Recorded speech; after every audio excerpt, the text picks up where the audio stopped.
Former UK Prime Minister Harold Wilson once said, "A day in politics is a lifetime." But his metaphor could have little significance in what has often been a predictable narrative of Uganda's political landscape.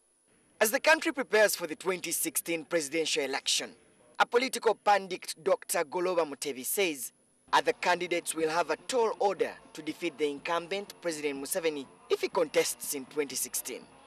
The president was recently endorsed by NRM lawmakers at the National Leadership Institute in Chankwanzi to contest as the NRM flag bearer unopposed.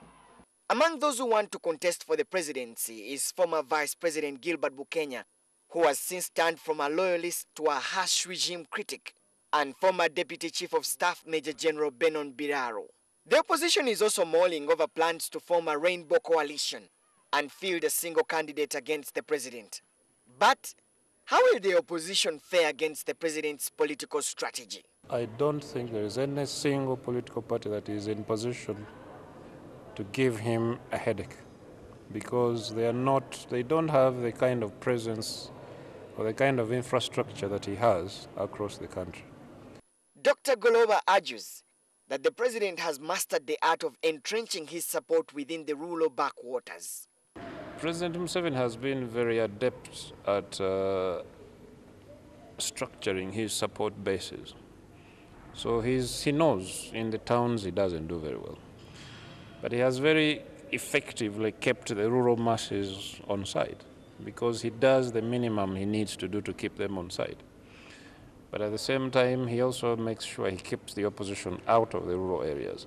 So the opposition is not able to go to the rural areas and sell themselves effectively, because he throws all kinds of obstacles in their way.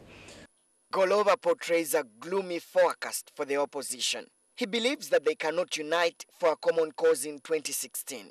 Now, if we are to go by history or experience, I personally wouldn't be optimistic that they are going to unite this time and speak with the same voice and have the same agenda. I would love them to unite, because I think that would be a good thing for the country, because the NRM needs a strong opposition that can keep it in check. But I'm not banking on it. I hope they will surprise me.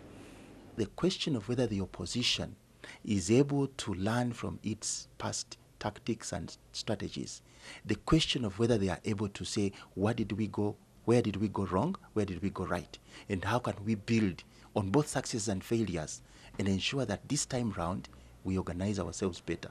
That question will depend on the quality of leadership, on the agenda presented by the opposition, on the critical realities on the ground.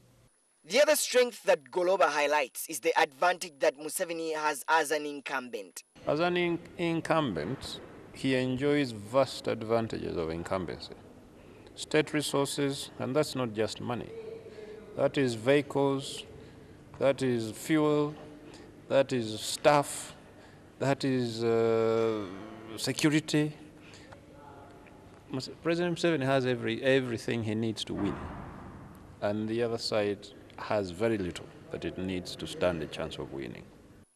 But Professor Julius Kiza, a senior lecturer of political science at Makerere University, has a divergent view on how 2016 will play out. That if Sejusa's recent remarks are true, namely that Besigye may have won the 2006 elections by 69%, if there is some truth behind that, it means that the president doesn't enjoy as much incumbents' advantages as we seem to think.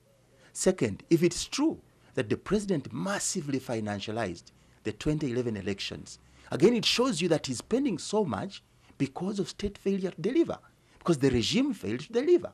So the point is that there are spaces which can be exploited by the opposition, spaces which suggest the failure of the regime.